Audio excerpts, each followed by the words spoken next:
ما شاء الله ولا حول ولا قوة إلا بالله العلي العظيم. أعوذ بالله من الشيطان اللعين الرجيم. حسبنا الله ونعم الوكيل ونعم المولى ونعم النصير. بسم الله الرحمن الرحيم. الحمد لله الذي لا يبلغ مدحته القائلون ولا يحصي نعماءه العادون ولا يؤدي حقه المجتهدون. الذي لا يدركه بعد الهمم ولا يناله غوث الفتن. ليس لصفته حد محدود ولا نعت موجود ولا وقت ممدود. فترى الخلائق بقدرته ونشر الرياح برحمته وابتدى بالصخور ميدان أرضه. ثم الصلاة والسلام والتحية والإكرام على أسلف ما في الوجود. سر الله في كل موجود. نقطة دائرة الوجود. لواء الحمد والمقام المحمود. أما بعد فقد قال الله تبارك وتعالى في محكم كتابه الكريم وقرآن الحميد وقوله الحق. بسم الله الرحمن الرحيم. وما أمروا إلا ليعبدوا الله مخلصين له الدين. صلوات علیکم.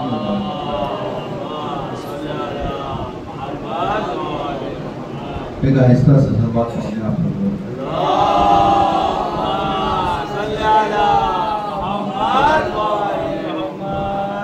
بزرگان محترم، سامعین کرام، ماتمداران مظلوم کربلا، عاشقان رسول، مسلسل مجالس ادا کا سلسلہ جاری و ساری ہے اور آپ حضرات کے سامنے ان فرامین کو پہنچانے کی کوشش کر رہا ہوں جو فرامین اہل بیت سے منسوب ہیں، اس لیے تاکہ اس فرامین کو سننے کے بعد انسان اللہ سے، انسان قرآن سے اور انسان اہل بیت سے نزدیک ہو جائے.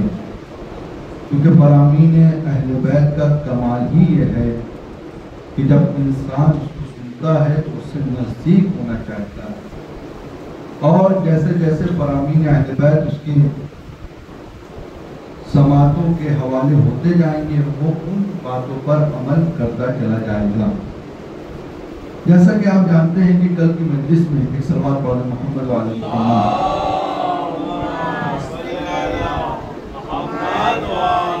ایک اس سے بہتر صلوات پڑھیں محمد وعلی محمد.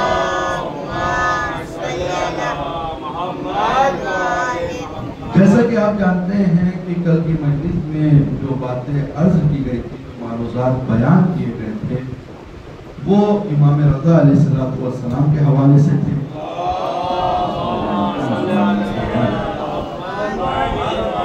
اور ان کے چند فرامین آپ کے سامنے آپ کے سماعتوں کے حوالے نظر کیے تھے، اسی کو دہراتے ہوئے تاکہ خلاصتاً اس کا تھوڑا سا یاد دہانی بھی ہو جائے اور آگے کے مطالب آپ کے سامنے بیان کرتا ہوں. اس کے بعد کہتے یہ ہیں کہ کل کی جو مجلس میں بیان کیا تھا اس میں امام نے کچھ نصیحت اور کچھ وصیت لوگوں کو فرمائی تھی.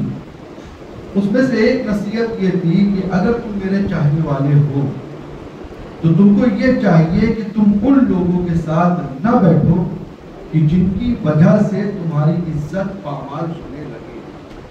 منع کیا ہے ان لوگوں کے ساتھ کہ آپ ایسے لوگوں کے ساتھ مت بیٹھیے کہ ان کی وجہ سے تمہاری عزت پامال ہو جائے. اور وضاحت کے ساتھ وہاں پر بھی بیان کیا کہ ایسا نہ ہو کہ شرابی کے ساتھ بیٹھ جاؤ، ایسا نہ ہو کہ تمہاری کے ساتھ بیٹھ جاؤ، ایسا نہ ہو کہ جو دین کے کوئی پاس و لحاظ بھی نہیں رکھتا ہے اس کے پاس بیٹھو. لہذا ایسے لوگوں کے ساتھ اٹھنا بیٹھنا کم کر دو. لیکن یہ نہیں کہا کہ اس کو سلام نہ کرو، سلام کرو، لیکن اس سے اپنا تعلقات نہ رہے کہ لوگ دیکھنے والے یہ کہیں یہ تو ان کے ساتھ اٹھتا ہے، یہ تو ان کے ساتھ بیٹھتا ہے، یہ تو ان کے ساتھ چلتا ہے، یہ تو ان کے ساتھ جاتا ہے. کیوں؟ کیونکہ اس کی وجہ سے تمہاری عزت خطرے میں پڑ جائے گی.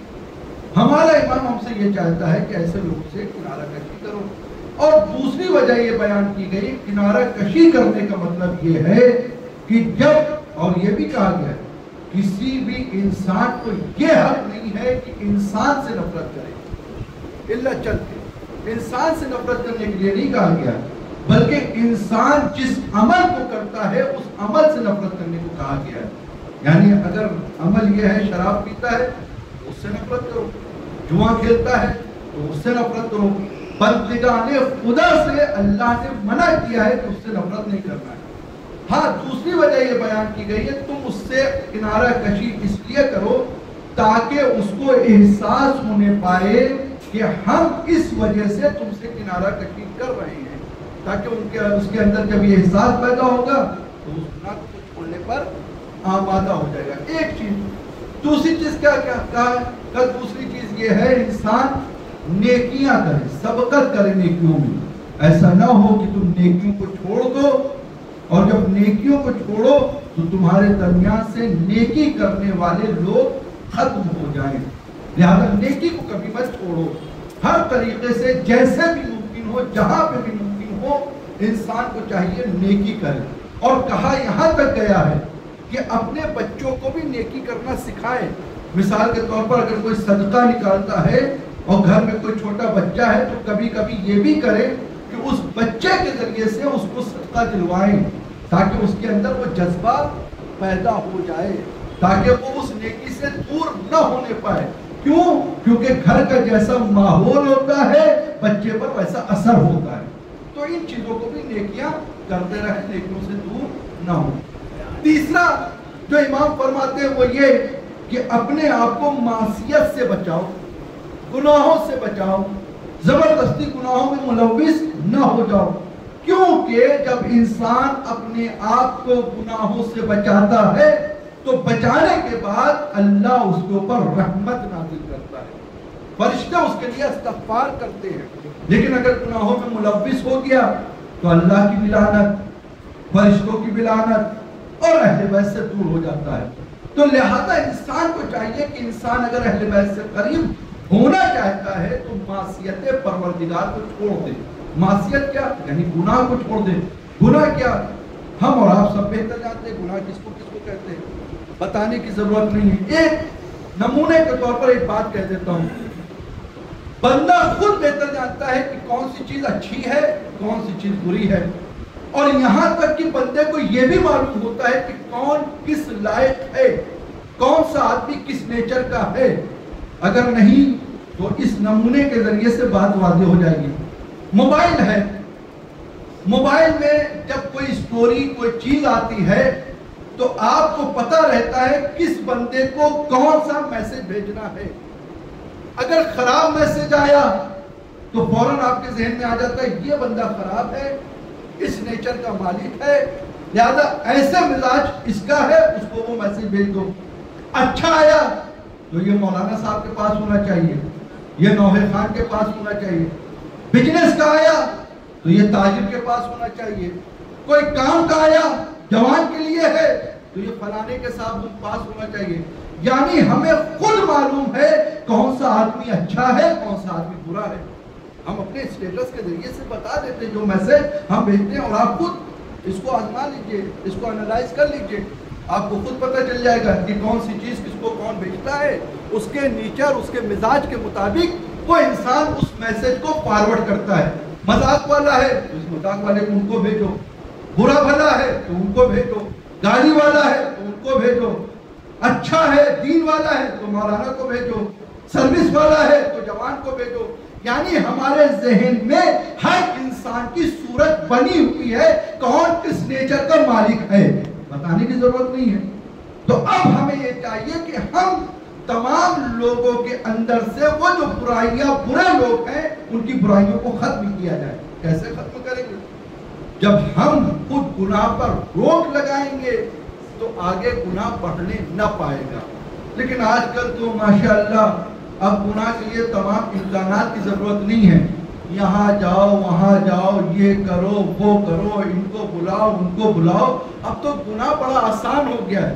گھر میں بیٹھ کر اپنی مٹھی میں لے کر انسان گناہ کرتا ہوا نظر آتا ہے. گناہ بڑا آسان ہو گیا ہے. لہذا اسی لیے اللہ نے کہا ہے اپنے آپ کو جیسا باہر رکھتے ہو ویسا خلوت میں رکھو تو تمہاری زندگی کامیاب ہو جائے گی. ہم باہر تو لوگوں کے سامنے متقی ہیں, باہر تو لوگوں کے سامنے نیک ہیں, باہر تو لوگوں کے سامنے پارسا بنے ہوئے ہیں, لیکن جب گھر میں آتے ہیں تو ہمارا بالکل نیچر بدل جاتا ہے, وحشیانہ نیچر ہو جاتا ہے, مزاج ویسے ہی ہو جاتا ہے. بھائی گھر میں ابھی باہر تھے گھر سے تو بڑے اچھے تھے, بڑے نیک تھے, یہ گھر میں آتے ہی کیا ہو گیا کا پتہ یہ چلا کہ اسی کو تو منافقت کہتے ہیں. جو دو زندگی کے درمیان اپنی زندگی کو گزار رہا ہو اسی کو منافقت کہتے ہیں. اور اسلام اسی چیز کو پسند نہیں کرتا. اسلام یہ کہتا ہے جیسے باہر ہو ویسے گھر میں ہو, اور اگر گھر کے حالات کسی کے باہر پتہ چل جائے تو ہر انسان کیا کرے گا؟ ان کی بات کر رہا ہے, یہ تو ایسے ہے, یہ تو ایسے ہے, یہ تو ایسے ہیں. اللہ نے کتنا کرم کیا انسانوں پر کہ اس کے عیب کو چھپا کر رکھا ہے.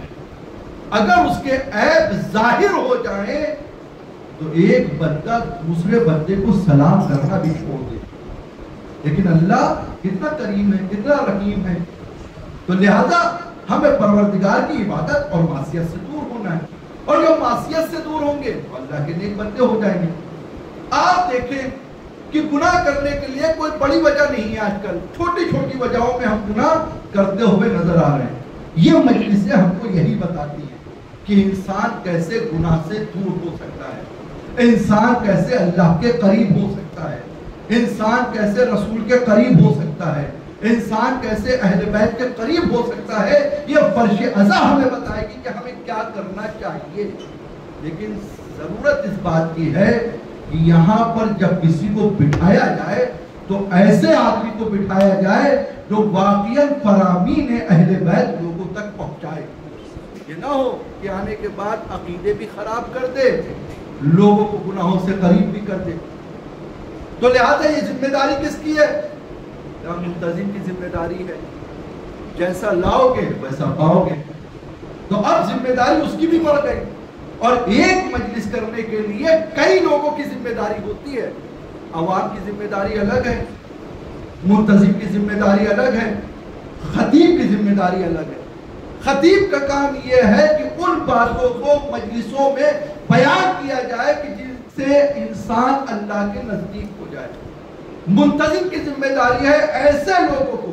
اچھا آج کل معاملہ کیا ہے, ہم لاتے ایسے لوگوں کو ہیں کہ جب تک چھت نہ اڑے تب تک ہماری مجلس ہی کامیاب نہیں ہوتی, جب تک وہ گھٹنوں کے بل نہ کھڑے ہو جائیں تب تک ہماری مجلس ہی کامیاب نہیں ہوتی, جب تک کوئی کھڑا نہ ہو جائے تب تک ہماری مجلس ہی کامیاب نہیں ہوتی.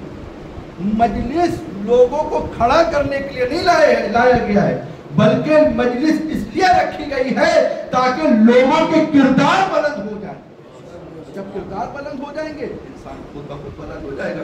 لیکن ہمارے یہاں کیا ہے, مزاج بدل گیا ہے, لوگ بدل گئے. اچھا پسند بھی وہی کرتے ہیں, ان کے من مطابق نہ ہو تو باہر جا کر کہتے ہیں مجلس میں کچھ مزہ نہیں آیا, کچھ مزہ نہیں آیا. مجلس ٹیسٹ کا نام نہیں ہے, مجلس کردار بدلنے کا نام ہے. ایک سلوات پڑھیں محمد والے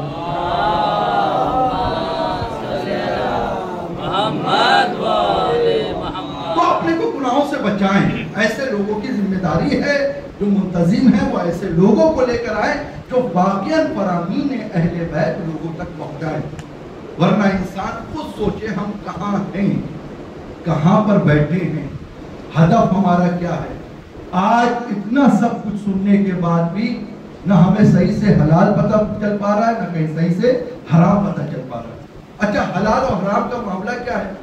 صرف اتنی سی جگہ ہے، یہاں سے لے کر زبان سے یہ حلق تک ہے، اس کے بعد انسان کا رزق نیچے آتا ہے، کچھ نہیں پتہ چل پاتا۔ مزہ اتنے ہی مزے کے لیے تو سب کچھ کر رہے ہیں، زبان پہ رکھیں گے وہاں تک مزہ تو ملے گا، حلق سے نیچے گیا مزہ ختم۔ معلوم ہوا اتنے سے مزے کے لیے نہ ہم حلال دیکھتے ہیں نہ ہم حرام دیکھتے ہیں۔ لہذا کوشش یہ کرنا چاہیے کہ حرام سے پرہیز کریں اور حلال کا استعمال کریں، اور جب حلال کا استعمال کریں گے تو اس کی کیفیت اور ہوگی، مجلسوں میں دل لگے گا، نمازوں میں دل لگے گا، عبادت میں دل لگے گا۔ ورنہ آنے کے بعد نماز بھی پڑھ لیں گے، انسان کو وہ احساس بھی نہیں ہو پائے گا کہ نماز پڑھی ہے کہ نہیں پڑھی ہے۔ لہذا انسان سوچے اور حلال و حرام اس کو پہچانا چاہیے۔ ایک واقعہ میں بیان کرتا ہوں، شاید ہمارے لیے عبرت کا مقام ہو۔ اگر کسی نے، روایت ہے یہ ہمارے اور آپ کے پانچویں امام محمد باقر علیہ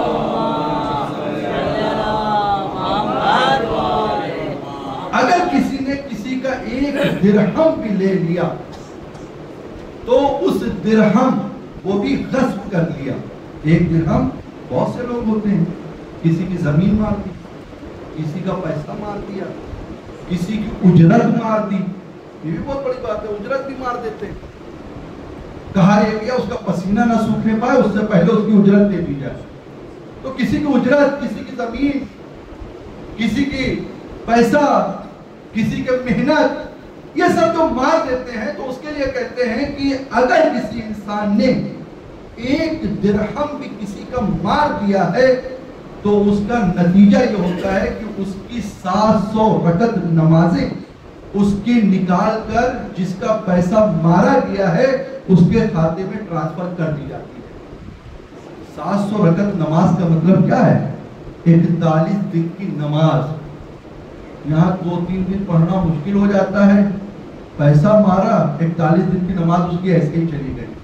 اور یہی آدمی جب اللہ کے بارگاہ میں جاتا ہے تو کہتا ہے اللہ نمازیں تو لے کر آئے ہیں، تو اللہ کہتا وہ نظر آتا ہے کہاں ہے وہ نمازیں جو لے کر آئے ہیں۔ اب جب وہ پوٹلی کھولی آتی ہے تو دیکھتا ہے کچھ نمازیں نہیں ہیں۔ اللہ ہم نے تو پڑھی تھی، کب پڑھی تو تھی، تم نے جو کسی کا حق مارا تھا اس کے اکاؤنٹ میں ٹرانسفر کروا دی گئی، لہذا اب کیا ہے کہ اگر مارا ہے تو اس کا واپس کرو۔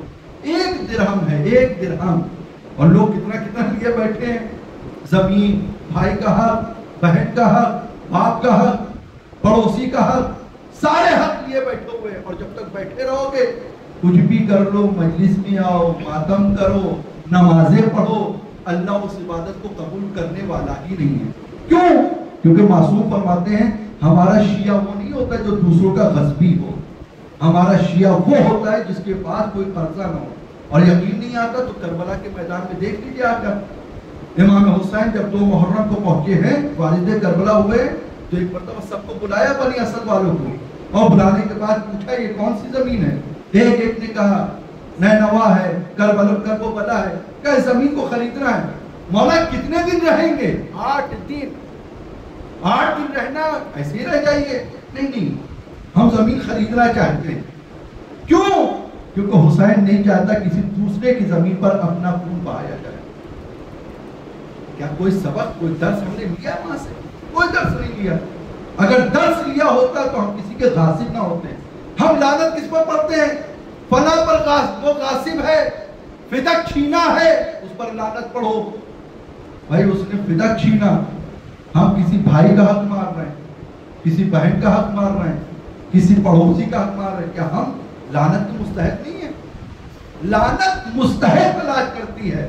انسان وہی زبان سے نکال سکتا ہے جب اس کے اندر کوئی خرابی نہ ہو۔ اگر خرابی پائی جا رہی ہے تو لعنت تو مستحق ہے۔ اب یہ کہتے ہیں کہ 700 درہم نماز، 700 رکعت نماز اس کی نکال لی جائے گی، یہ جائے گا، ہم نے نمازیں پڑھی، روزے پڑھے، رکھے، یہ ساری چیزیں تھی، وہ ٹرانسفر ہو گئی۔ ایک واقعہ آپ کے ذہنوں تک پہنچانا چاہتا ہوں، ہماری عبرت کے لیے کافی ہے۔ کہتے ہیں کہ ایک عالم دین، عام انسان کی بات نہیں کر رہا ہوں، عالم دین کی بات کر رہا ہوں، وہ عالم دین کی جس کی ایک رکعت نماز 70 رکعت نماز کے برابر ہے. عالم دین کا مرتبہ یہ ایک رکعت نماز 70 رکعت نماز کے برابر ہے. ایک لمحے کی فکر 70 سال کی عبادت سے افضل ہے. یعنی اس کا اتنا مرتبہ ہے. کہتے ہیں کہ عالم دین جو تھا اس کے ایک دوست تھے, اپنے دوستوں کے ساتھ بیٹھتے تھے اور عالم دین کہاں رہتے تھے؟ نجف اشرف میں. یہ ہر روز نماز پڑھنے کے لیے مولا امیر المومنین کے روضے پر جاتے تھے, وہاں جا کر نماز پڑھتے تھے. اب یہ بتائیے کوئی مولا کائنات کے روضے پر نماز پڑھے کیا اس کی نماز رد ہو جائے گی؟ مولا کے روضے کے قریب, مولا کے روضے کے پاس وہ نماز پڑھ رہا ہے, اس کا مطلب کہ نماز تو قبول ہو جائے گی اور اس کو بھی احساس ہوگا. اور وہ پڑھتے نہیں تھے, کبھی کبھی وہ پڑھایا بھی کرتے تھے, لیکن ان کا معاملہ یہ تھا کہ یہ گھر سے وضو کر کے آتے تھے اور وہاں نماز پڑھتے تھے, پڑھاتے تھے. آپس میں ایک دن دوست بیٹھے ہوئے تھے ان کے, انہوں نے کہا کہ آپ تو بہت ہی نمازی ہیں, بہت متقی ہیں, آپ کا تو معاملہ کلیئر ہے, آپ جیسے ہی اس دنیا سے جائیں گے فوراً آپ جنت میں پہنچ جائیں گے. کیوں؟ آپ نماز یہاں پڑھتے ہیں, امیر المومنین پڑھاتے ہیں, آپ کافی عبادت کرتے ہیں, تو آپ کا تو معاملہ کلیئر ہے, آپ جنت میں چلے جائیں گے. لیکن میں آپ سے ایک چیز کہنا چاہتا ہوں, یہ بتائیے کہ جب آپ اس دنیا سے جائیے گا ہم سے وعدہ کریے کہ آپ ہمیں خواب میں آ کر اپنے حالات بتائیں گے کہ آپ کے ساتھ ہوا کیا. ٹھیک ہے بھائی, میں اگر موقع ملا اور اللہ نے اتنی ہمیں قوت اور طاقت دی, ہماری روح کو آزاد کیا, تو ہم تمہیں آ کر بتا دیں گے. پر اتفاق سے ایک دن وہ آیا کہ مولانا صاحب اللہ کو پیارے ہو گئے, چلے گئے. اب جب اللہ کے پاس چلے گئے تو اب یہ جو دوست تھا ان کا بڑا قریبی, انہوں نے بڑا روز رات میں سو رہے کہ آج خواب میں آئیں گے, اپنے حالات بتائیں گے, آج خواب میں آئیں گے, اپنے حالات بتائیں گے. بتاتے بتاتے عرصہ گزر گیا, ان کے خواب میں آئے ہی. ایک دن کسی عالم سے پوچھا, بھائی ہمیں اگر مولانا کو خواب میں لانا ہو یا کسی کی روح کو لانا ہو تو کیا کرنا پڑے گا؟ تو انہوں نے کہا فلاں فلاں کام کرو تو وہ روح تمہارے خواب میں آ جائے گی. انہوں نے وہ سارے کام کیے. اتفاق سے ایک دن ایسا ہوا کہ وہ سوئے اور ان کی خواب میں ان کی روح آ گئی. اب جب روح آئی تو کیا دیکھا؟ ہونٹ پھٹا ہوا ہے, آنکھیں دھسی ہوئی ہے, چہرے کا حال بےحال ہے, بالکل عجیب عالم ہے, جیسے بہت ہی مصیبت اور پریشانی میں مبتلا ہے بالکل, اور کوڑوں کی جیسے بارش ہو رہی ہے. ایک مرتبہ سامنے آنے کے بعد چونک کر کہتا ہے, ارے تمہارا حال یہ کیسے؟ ہم تو سوچتے تھے تم جنت میں ہو گے, تمہیں دیکھ کر لگتا ہے کہ تم جنت میں نہیں بلکہ عذاب کا شکار ہو رہے. آخر اس کی وجہ کیا ہے؟ میں تو سوچ رہا تھا تم صرف نماز کی اتنی جزا پاؤ گے کہ اللہ کیا وہی کافی ہو جائے گی, وہی تمہیں بخشش کروا دے گی. جیسے یہ کہا ویسے ہی وہ کہتے ہیں عالم دین تم نماز کی بات کر رہے ہو, نماز اللہ تک پہنچی ہی نہیں تو وہاں بخشش ہوگی. تو اللہ تک نہیں پہنچی, اتنی تو نماز پڑھتے تھے, حرم امیر المومنین میں پڑھتے تھے, تو اس کا مطلب نماز تو قبول ہو گئی ہوگی. کہا نہیں پہنچی. تو وجہ کیا ہے؟ تو وجہ یہ ہے کہ میرے پاس ایک گھر تھا, میرے والدین اس دنیا سے چلے گئے. ہوتا ہے اکثر گھر میں بٹوارا بھی ہو جاتا ہے, بھائی بہن میں لڑائی بھی ہو جاتی ہے, لیکن اس میں سب سے زیادہ جو نقصان ہوتا ہے وہ بہنوں کا ہو جاتا ہے, اور جو دبنگ آدمی ہوتا ہے وہ سب کچھ لے جاتا ہے. دنیا میں تو لے جا سکتے ہیں, آخرت میں نہیں بچ سکتے. آخرت میں تو دینا ہی پڑے گا. اور میں تو کہتا ہوں کبھی کبھی اچھا ہے کم سے کم اس چکر میں کچھ نیکیاں اس کے کھاتے میں آ جائے گی, کچھ تو ملے گا اس کو. تو وہ صاحب بٹوارا ہوا, ماں باپ اس دنیا سے چلے گئے, یہ تمہارا. اچھا ہمارے یہاں بھی بٹوارا عجیب ہوتا ہے.